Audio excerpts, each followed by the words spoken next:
प्रेमसूत्र दोरी नेतो तिकडे जातो हरी. आता प्रेमान दोरीने कोणी नाही बांधलं. धरिला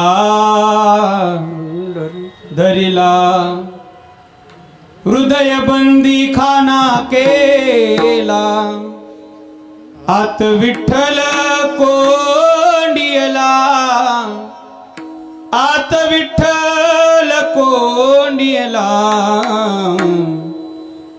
धरिला धरिला धरिला पंढरीचा चोर. गळा बांधोनिया दोर.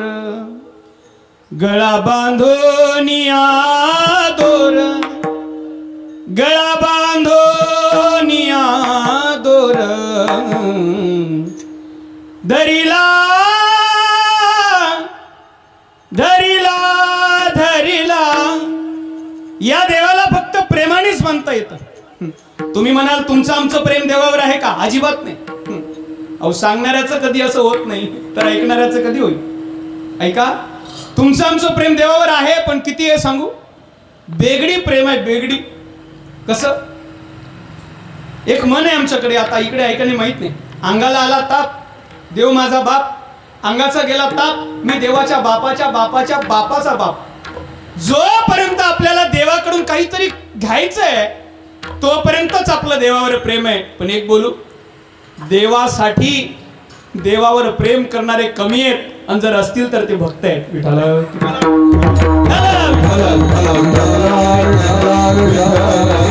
देवासाठी देवावर प्रेम करणारे कमी आहेत, आणि असतील तर ते देवाचे भक्त असतील, ते संत असतील. देवावर प्रेम करणारे तिघ सांगितले याज्ञवल्क्यांनी, माफ करा, मधुसूदन सरस्वतींनी भक्ती रसामृत नावाच्या ग्रंथामध्ये देवावर प्रेम करणाऱ्याचे 3 प्रकार केले. कोण्या देवाची, कोण्या प्रेमाची देवाला भूक आहे आणि कोण्या प्रेमाचा देवाला दुष्काळ आहे, या प्रश्नाचं उत्तर देतून पुढे चालतो. थोर प्रेमाचा भुकेला, कोण्या प्रेमाचा भुकेला? देवावर प्रेम करणारे तिघ आहेत, आणि 3 कोटीतलं प्रेम मधुसूदन सरस्वतींनी सांगितलं. पहिलं प्रेम सामान्य रती, ज्याला मधुसूदन सरस्वतींनी सामान्य रती म्हटलं. दुसरं प्रेम आहे त्याला म्हणतात समंजसा रती, आणि तिसरं प्रेम आहे समर्था रती. नाही कळालं? रती शब्दाचा अर्थ आहे प्रेम. पहिलं सामान्य प्रेम, दुसरं समंजस प्रेम, आणि तिसरं समर्थ प्रेम. नाही कळालं? खाली येतो. कशाला म्हणावं सामान्य प्रेम? मत सुख सुखित्वम. ज्या प्रेमामध्ये फक्त स्वतःच्या सुखाचा विचार केलेला आहे त्याला म्हणावं सामान्य प्रेम. दुसरं प्रेम आहे समंजस प्रेम. कशाला म्हणावं समंजस? उभय सुख सुखित्वम. ज्या प्रेमामध्ये दोघाच्याही सुखाचा विचार केलेला आहे त्याला म्हणावं समंजस प्रेम. ऐका बरं. आणि शेवटचं आहे समर्थ. कशाला म्हणावं समर्थ प्रेम? ज्या प्रेमामध्ये फक्त देवाच्या किंवा आपण ज्याच्यावर प्रेम करतो त्याच्याच सुखाचा विचार केलेला आहे त्याला म्हणावं समर्थ प्रेम. नाही कळालं? आणखीन खाली येतो. हे प्रेम कोणी केलं?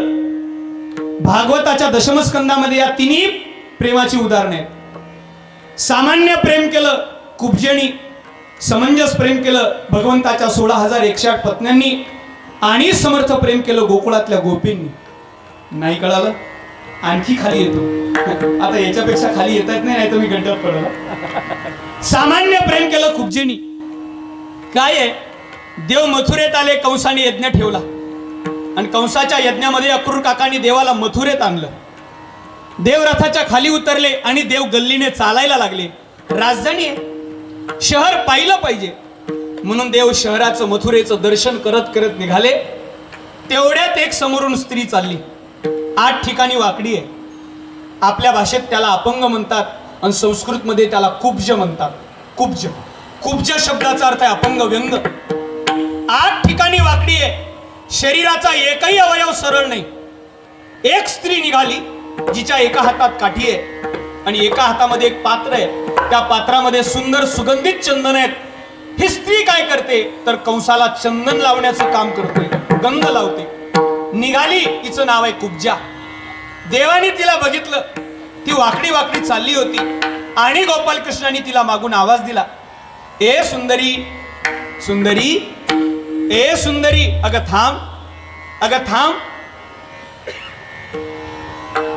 तिला वाटलं आपलं तर नाव सुंदरी नाही, सगळं जग कुब्जेच म्हणते, कुब्जाच म्हणते, आपलं नाव सुंदरी नाही. तिने मागे पाहिलं आणि परत चालायला लागली.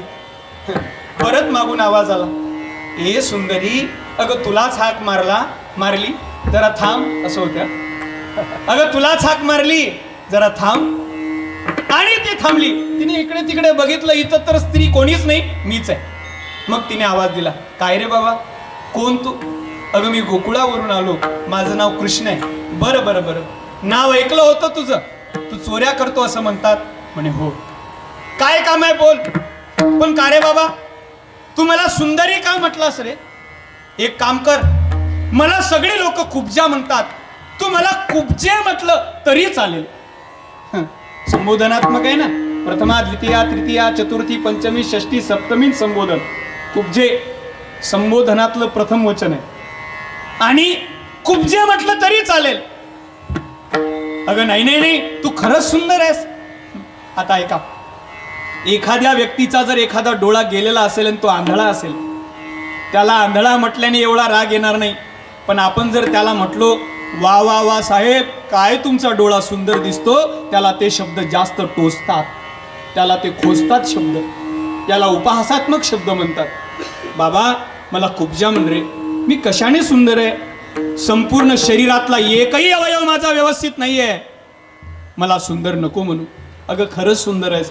बरं ठीक आहे, सांग काय काम आहे? काही नाही, तुझ्या हातात जे पात्र आहे त्यात असणारी जी सुगंधित चंदन आहेत, त्याचा सुगंध दरवडतोय. एक काम करशील का, ती चंदन माझ्या कपाळाला लावशील का?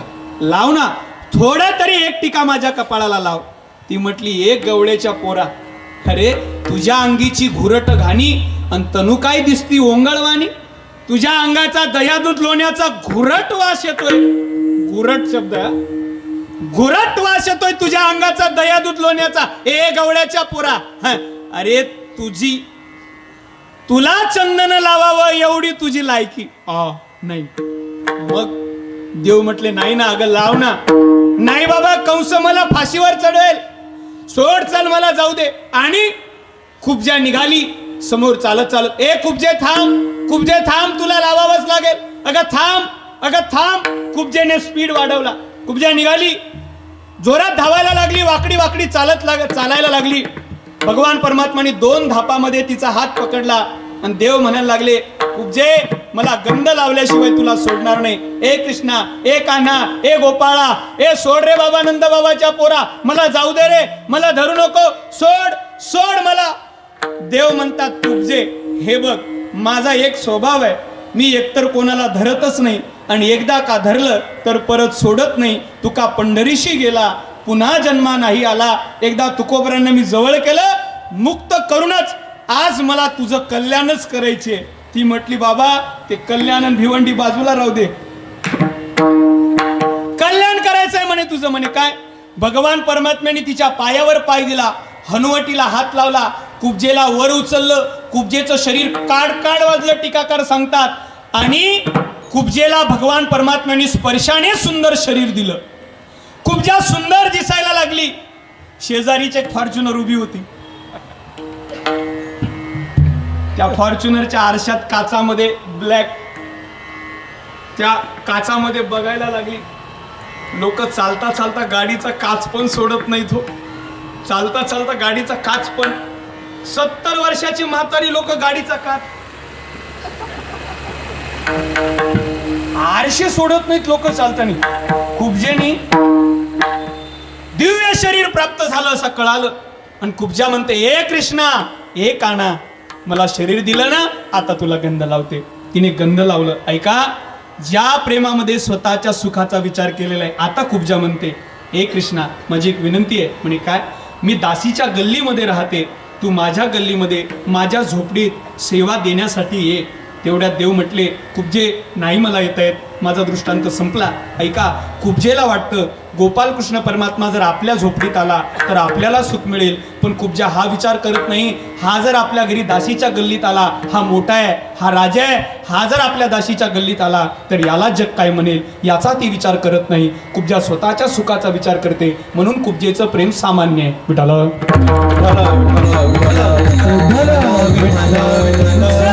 भगवंताच्या पत्नींनी ज्या दोघाच्याही सुखाचा विचार आहे. ऐका, एकदा म्हणे देवाचं डोकं दुखायला लागलं. टीकाकार सांगतात, गवताचार्य सांगतात,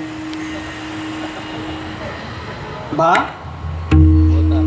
सांगतात आता तर ते बिना श्लोकाच्याच कथा सुरू आहेत आणि भगवान परमात्म्याचं डोकं दुखायला लागलं. ज्या दोघाच्याही सुखाचा विचार आहे. अश्विनी कुमारासारखे वैद्य आले तरी सुद्धा देवाचं डोकं दुखणं थांबत नाही. आता ऐका, 16,108 पत्नींची धावपळ सुरू आहे. कोणी लेप करते, कोणी काढा करते, कोणी टॅबलेट देते, कोणी पट्टी ठेवते, कोणी काही करते, कोणी काही करते, कोणी इको देते, कोणी काही देते. 16,108 पत्नींची धावपळ का आहे सांगू? कारण त्यांना वाटतं देवाचं डोकं दुखणं थांबलं म्हणजे देवाला सुख मिळेल आणि देवाला सुख मिळालं म्हणजे आम्हाला सुख मिळेल. अशा दोघाच्याही सुखाचा विचार ज्यात आहे ते समंजस प्रेम आहे. पण एक बोलू, देवाला खूपजे सारखं स्वतःच्या सुखाचा विचार करणाऱ्या प्रेमाचीही भूक नाही आणि देवाला दोघांच्या सुखाचा विचार करणारही भूक नाही. देवाला ते भक्त आवडतात जे त्याच्या सुखा करतात, त्याच्यावर प्रेम करतात. असे कोणी आहेत का? आहेत ना. नारद देवाकडे आले. नारद देवाला म्हणतात, देवा काय होते? नारदा माझं डोकं दुखते. देवा एखादा उपाय असेल ना? सर्व उपाय झाले, एक तरी एक आहे म्हणे. म्हणे काय? माझ्या भक्ताच्या पायाची माती माझ्या डोक्याला औषध म्हणून लावायला आण. म्हटले ठीक आहे. नारद गेले, सर्व भक्तांना भेटले, एकाही भक्तांनी पायाची माती दिली नाही. नारद परत आले, जरा लवकर आणतो. नारद परत आले. नारद म्हणतात, देवा एकाही भक्तांनी पायाची माती दिली नाही. का दिली नाही नारदा? देवा त्यांना भीती आहे, आपल्या पायाची माती जर जगाच्या मालकाच्या अभ्रपटलाला म्हणजे कपाळाला लागली तर आपल्याला त्याचा दोष लागेल आणि त्या दोषाच्या प्रभावाने नरकात जावं लागेल. या नरकाच्या भीतीपोटी एकाही भक्तांनी आपल्या पायाची माती दिली नाही. नाही दिली नारदा? हो देवा दिली नाही. त्याही वेळेस देवाच्या मुखात वाक्य आलं, कधी कधी भक्त म्हणून पुरुष म्हणून जन्माला येणं व्यर्थ वाटतं. का वाटतं? कारण आपल्या अंतकरणामध्ये भक्तीचा उदय करण्याकरता प्रयत्न आहेत, पण स्त्रियांच्या अंतकरणात भक्ती ही सहज येते. काय की बा त्यांच्या पार्टीची स्त्रीलिंगी असल्यामुळे लवकर येते की काय काय माहीत, पण मला त्याचा विचार नाही. त्याही वेळेस देवाच्या मुखात वाक्य आलं. देव म्हटले, नारदा सगळीकडे गेले होते. हो देवा, हो देवा. नारदा खरं सांगा बरं, तुम्ही गोकुळातल्या गोपींकडे गेले होते का? ऐका, नारद म्हणतात नाही, गेलो नाही. का गेले नाही नारदा? देवा एक बोलू, त्या दही दूध लोणी विकणाऱ्या पोरी काय तुझ्या भक्त आहेत? अरे साध्या दही दूध लोणी विकणाऱ्या पोरी आहेत. कोणाच्या बाह्य कर्मावरून त्याला त्याचं संतत्व आणि त्याचं भक्तत्व ठरवू नका. क्रियेवरून संत ठरत नसतो, अनुभवावरून संत ठरत असतो. एक वाक्य बोलतो, जरा चुकीचं आहे का खरं आहे मला माहिती नाही.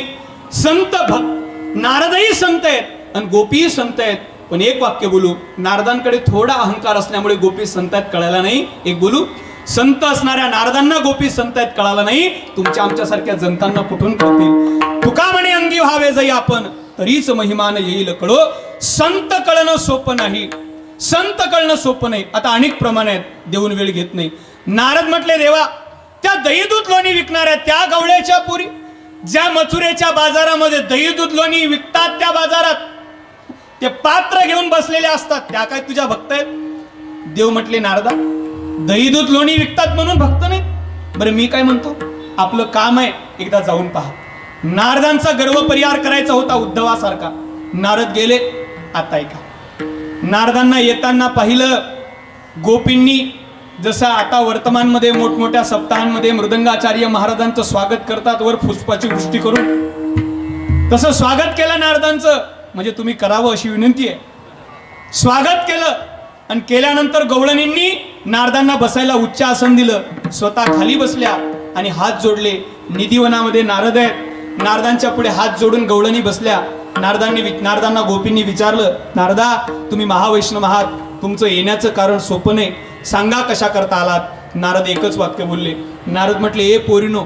नारद गोपींना पोरी म्हणतात, पण या कथेनंतर ज्यावेळेस गोपींचा अधिकार त्यांना कळतो त्यावेळेस नारद स्वतः त्यांच्यावर स्वतंत्र ग्रंथ लिहितात गोपींवर. त्या ग्रंथाचं नाव आहे नारद भक्तिसूत्र, जी सर्व सूत्र गोपींचा विचार करणारी आहेत. आता ऐका, गोपी म्हटल्या, दे कशा करता आलात नारदा? ए पोरींनो, गोपाल कृष्णाचा निरोप आहे. जरा इथून पुढे महत्वाचा भाग आहे. गोपाल कृष्णाचा निरोप आहे असं म्हटलं. एक गवळण जरा खाली बसलेली होती, ती ताड दिशी उभी राहिली आणि म्हणायला लागली, ओ नारदा त्याचा निरोप आहे, त्या काळ्याचा निरोप अजिबात आम्हाला सांगू नका. अगं झालंय काय? तो वरूनही जसा काळा आहे, पुढचं वाक्य तुम्ही, तो आतूनही काळा आहे. नारदा त्याचा निरोप आम्हाला सांगून. अगं झालंय काय? नारदा ऐका, काय घटना घडली ती ऐका. ज्या वेळेस त्याला घ्यायला पहिल्यांदा अक्रूर काका गोकुळात प्रवेश केला, नंदाच्या अंगाने मिळाल्या गवळणी, तो अक्रूर आमच्या कृष्णाला गोकुळातून नेणार आहे कंसाच्या राजधानीत हे आम्हाला कळालं, आणि आमचा देव कायमचा जाणार आहे आम्हाला ज्या वेळेस कळालं ना, त्यावेळेस त्या अक्रूराला आम्ही शिव्या देत होतो. शिव्या देणं पाप आहे, पण आम्ही ते पाप डोक्यावर घेतलं. अक्रूराला म्हणत होतो, अक्रूरा चांडाळा, तुझं कोणी धाडिले का घात करू आलासी वदसी सकळा, अक्रूरा नाव तुझे तैसी न करणी. न तैसी न करणी. तुझं नाव अक्रूर आहे, तुझ्या नावाचा अर्थ होतो क्रूर नाही असा, पण तुझ्या नावासारखं तुझं कर्म नाही. ए अक्रूरा, खबरदार, जर आमच्या देवाला नेत असतील ना कृष्णाला, अगोदर आमच्या अंगावरून रथ नाही. नारदा, आम्ही त्या रथाच्या पुढे आडव्या पडलो. भूमी पडल्या व्रजबाडी कोण त्या सांभाळी, नयनीच्या उदकाने भिजली धरणी. संपूर्ण गोकुळ आमच्या नयनाश्रूंनी भिजलं होतं नारदा. पण त्याही वेळेस रथाच्या पुढे आम्ही खाली पडलो जमिनीवर. घोड्याच्या टापाजवळ आम्ही आहे, आणि देव रथात चढले. रथी चढले वन माडी, भगवान परमात्मा रथात चढले आणि अक्रूराला आदेश दिला, वेगी हाके रथासी. अक्रूरा रथाला हाक. देवाला माहित नाही आम्ही पुढे पडलो होतो नारदा. ऐका, अक्रूराला रथ हाक म्हटलं, त्यावेळेस अक्रूर म्हणतो, देवा गवळणी रथाच्या पुढे आहेत, मला रथ हाकता येणार नाही. त्यावेळेस गवळणी पुढे असं त्याला कळालं, आणि तो रथाच्या खाली उतरला नाही. त्याने वरून आम्हाला हाक मारली, ए गोपींनो, उठा, उभ्या राहा, उठा, उभ्या राहा. आम्ही उभ्या झालो, आणि आम्हाला तो म्हटला, रथाच्या बाजूला व्हा. त्याचे शब्द म्हणून आम्ही रथाच्या बाजूला झालो नारदा. पण आम्हाला तो शेवटी जाताना एकच वाक्य बोलला, ए गोपींनो, काळजी करू नका, मी तुम्हाला भेटायला येतो. मी तुम्हाला भेटायला येतो म्हणून निघून गेला नारदा. आजपर्यंत आला नाही, आजपर्यंत आला नाही. गोपींनी विशेषण दिले हो, ग्रंथ वाचले पाहिजे. गोपींनी 3 विशेषण दिले कृष्णाला, आप्त कामहा, हाप्त कामहा आणि हुपद्रुताहा. स्वतःचं कार्य साधून घेण्यामध्ये कुशल आहे तो नारदा. गरज सोडून धरिले राम, त्याच्यासाठी आम्ही सर्व संसार त्यजून या वनात त्याच्यासाठी भटकतोय. तो येतो म्हटला, पण आजपर्यंत आला नाही. नारदा, एवढी वाट पाहिली त्याची की डोळ्यातून येणारे अश्रू सुद्धा आता संपले, आणि त्या अश्रूचे वन आमच्या गालावर, त्या अश्रूचे ओघळ तुम्हाला दिसतात नारदा. त्याचा निरोप सांगू नका नारदा, आता त्याचं नाव सुद्धा आम्हाला तिटकार वाटतं. बोलली एक गवळण, पण दुसरी शेजारची गवळण म्हणत होती, सगळ्याच तीव्र झाल्या होत्या. पण एक गवळण शेजारची म्हणत होती हिला बोलणारीला, ए सखे, अगं जाऊ दे, त्याने आपल्याविषयी काहीच केलं नाही, आपणही त्याच्याविषयी काहीच करायचं नाही. कळते का माझं बोलणं? काहीच करायचं नाही. मग काय करायचं? फक्त नारदांनी काय निरोप आणला तेवढा ऐकून घेऊ, करायचं काहीच नाही. जसं तो आला नाही शब्द देऊन, तसं आपणही काहीच करायचं नाही. बरं ठीक आहे, सांगा नारदा काय निरोप आहे. ऐका नारदांचा निरोप. नारद म्हणतात, ए पोरीनो, गोपालकृष्णाचं डोकं दुखतंय, आणि तुमच्या पायाची माती त्याने औषध म्हणून पायाला लावायला मागितली. असं ऐकलं ना बाबा महाराज. जी गवळण आता पांढरी 4 मध्ये बोलत होती, जी गवळण आता पांढरी 4 मध्ये बोलत होती, तीच गवळण जिने शब्द ऐकला त्याचं डोकं दुखते, आणि त्याच्या पायाची माती औषध म्हणून तुमच्या पायाची माती त्याने मागितली. तीच गवळण जी जोरात बोलत होती, तीच शेजारच्या गवळणीला म्हणते, हे चंद्रावळे मेले, काय तोंड बघतेस, घेतो घट, जा धावत यमुनेत पाणी घेऊन ये. ती गवळण धावत एक यमुनेत गेली. तिने यमुनेतलं पाणी आणलं, हिच्या हाती दिलं, हिने मातीवर ओतलं, पायाने हिने चिखल केला, चिखल हातात घेतला, नारदांच्या हातात दिला. नारदांना ही सांगते, ओ नारदा, थांबू नका, निघा, पळा, जा नारदा, त्याला वेदना होत असतील, तो त्रस्त असेल, तो फार कोमल आहे नारदा, आम्हाला माहित आहे तो किती कोमल आहे. आता किती दिवसापासून त्याचं डोकं दुखते माहित नाही, त्याच्या वेदना आम्हाला पाहवत नाही नारदा. निघा नारदा, पळा नारदा, जा नारदा. नारद म्हणतात, आताच काळ्या म्हणत होती, आता निघा म्हणते, जा म्हणते, चिंग चिंग चिंगाट, मी चिंग चिंग चिंगाट नाही म्हणतो, चिंग चिंग चिंगाट पळा म्हणते. आताच काळ्या म्हणत होती, विचुंबेकर खरं बोलू कदाचित माझं शब्द सर्व प्रेम या शब्दाभोवती माझं कीर्तन संपेल आज असं मला वाटतं. ऐका, प्रेम त्यालाच म्हणतात. आत्ता मेल्या काळ्या म्हणत होती, आत्ताच पायाची माती द्यायला तयार होते. एक बोलू, एका क्षणात भांडता आलं पाहिजे आणि एका क्षणात गळ्याची भेट घेता आली पाहिजे. ते जगाच्या पाठीवरचं खरं प्रेम आहे.